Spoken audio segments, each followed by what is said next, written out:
Sa Re Ga Ma Pa serious season 5ல இந்த வாரம் நடக்க போற பஞ்சபூத ரவுண்டுல இனியாவோட பெர்ஃபார்மன்ஸை பார்த்துட்டு நடுவர்கள் பிரமிச்சு போயிட்டாங்களாம். இது வரைக்கும் இனியாவோட பெர்ஃபார்மன்ஸ் இப்படி இருந்ததே இல்லைங்கிற அளவுக்கு தான் ஒரு டாப் நாச்சான பெர்ஃபார்மன்ஸை பாடி ஒட்டுமொத்த ஜட்ஜஸையும் அசத்தியிருக்காங்க.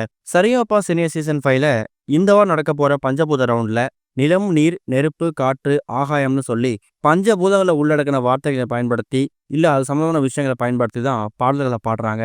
குறிப்பா அருண் ராஜேந்திரன் கல்லை மட்டும் கண்டால் அப்படிங்கிற பாடலை பாடும்போது தசாவதாரம் கமல் அவர்கள் மாதிரியே அந்தரத்தை தொங்கி பெர்ஃபார்மன்ஸ் பண்ணாரு. சுஷாந்திகா மழையில் நனைஞ்சபடியே வெண்மேகம் முட்ட முட்ட அப்படிங்கிற பாடலை பாடிக்கிட்டு இருக்காங்க.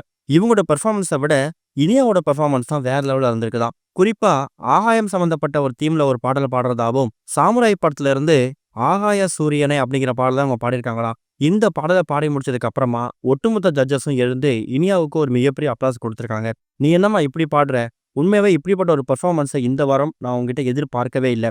அதுலயும் கடந்த சில வாரங்கள் நீ கோல்டன் பெர்ஃபார்மன்ஸ் வாங்கல அப்படின்னாலும் இனியாவோட இந்த பெர்ஃபார்மன்ஸை தான் நாங்கள் எதிர்பார்க்குறோம். இதே மாதிரி பெர்ஃபார்மன்ஸை நீங்க தொடர்ச்சியா கொடுத்துருந்தீங்கன்னா கண்டிப்பா நீங்க ஃபைனலுக்கு ஒரு ஆளா போயிடுவீங்க, தொடர்ந்து எஃபர்ட் போடுங்கிற மாதிரியும் சிங்கர் ஸ்ரீனிவாஸ் அவர்கள் எக்கச்சக்கமான விஷயங்களை அப்ளாஸா கொடுத்திருக்காரு. அடுத்ததா இந்த வாரம் ஸ்பெஷல் ஜட்ஜா வந்திருக்கூடிய விஜய் பிரகாஷும் கடந்த முன்னாடி வாரங்களை விட இனியாவோட பெர்ஃபார்மன்ஸ்ல நிறைய சேஞ்சஸ் தெரியுது, நிறைய எஃபர்ட் போடுறீங்க, நிறைய ப்ராக்டிஸ் பண்றீங்க அப்படின்னு தெரியுது. அதுவும் ஜீ தமிழ்ல இந்த சரிகமபா ரவுண்ட்ல பஞ்சபூத சுற்றுல இப்படிப்பட்ட ஒரு பெர்ஃபார்மன்ஸை இது வரைக்கும் யாருமே கொடுக்கல அப்படிங்கிறத நம்ம சொல்லி தான் ஆகணுங்கிற மாதிரியும் இனியாவோட பெர்ஃபார்மன்ஸை பார்த்துட்டு ஒட்டுமொத்த ஜட்ஜஸும் வாயடிச்சு போயிட்டாங்களாம். சொல்ல போனா ஸ்வேதா மோகன், சிங்கர் ஸ்ரீனிவாஸ், விஜய் பிரகாஷ் இவங்க எல்லாமே 3 பேர் சேர்ந்து இனியாவை பாராட்டு மழையில் நினைகிற அளவுக்கு எக்கச்சக்கமான அப்ளாஸ் கொடுத்துக்கிட்டே இருந்திருக்காங்க.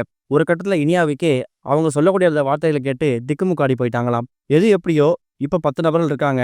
கண்டிப்பா இந்த பஞ்சபூத ரவுண்ட்ல ஒரு எலிமினேஷன் இருக்க தான் போகுது. கடந்த வாரம் நடந்த எஸ்பிபி ரவுண்ட்ல எலிமினேஷன் வைக்கல, அதுக்கு முன்னாடி வாரம் எலிமினேஷன் இருந்துச்சு. அருண் சிஜே எலிமினேஷனுக்கு அப்புறமா சரிகமபா சீனியர் சீசன் 5ல யாரு எலிமினேட் ஆக போறாங்க, இனியாவோட பெர்ஃபார்மன்ஸ் எப்படி இருக்க போகுது அப்படிங்கிறத வெயிட் பண்ணி பார்க்கலாம்.